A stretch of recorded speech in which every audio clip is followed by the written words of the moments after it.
పుణ్య ఫలాలను అందించే విశిష్ట మౌని అమావాస్య, అదే చొల్లంగి అమావాస్య.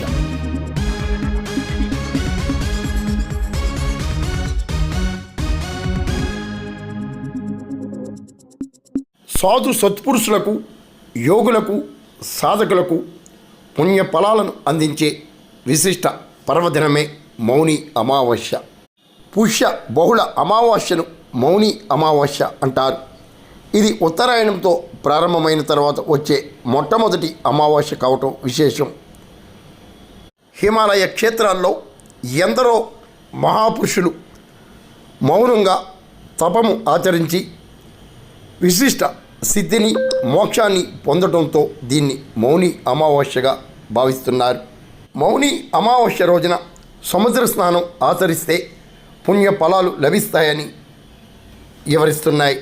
ఉత్తరాది ప్రాంతంలో మౌని అమావాస్యగా వ్యవహరిస్తుండగా దక్షిణాదిలో చొల్లంగి అమావాస్య అని కూడా వ్యవహరిస్తారు.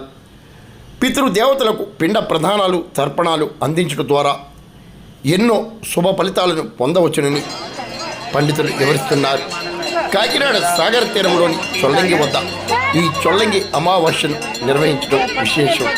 బ్రహ్మముహూర్తంలో సముద్ర స్నానం ఆచరించి శివకేశవులను దర్శించి ప్రత్యక్ష దైవం శ్రీ సూర్యనారాయణమూర్తిని పూజించడం ద్వారా విశేష ఫలితాలు పొందవచ్చునని సాధకులు, యోగులు వివరిస్తున్నారు.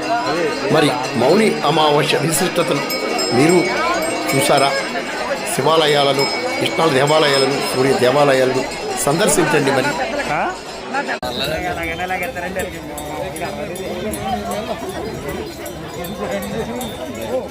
నేను 30 రోజులు తిరిగాను.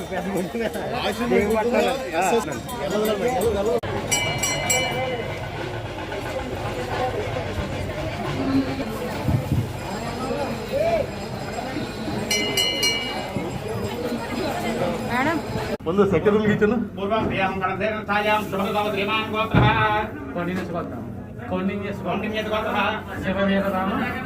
వీరరామ బ్రహ్మానంద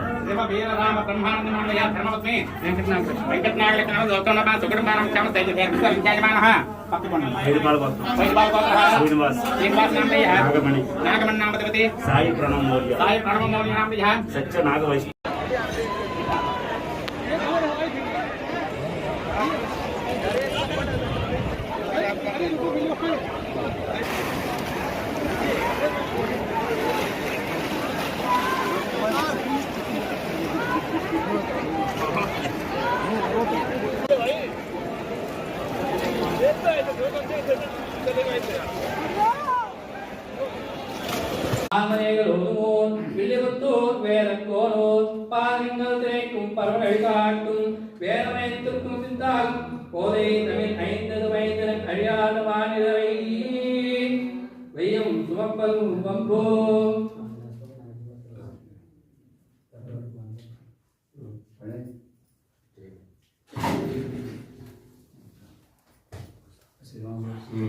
నాలుగు గంటలకమ్మా, 4 గంటల నుంచి చేస్తాం.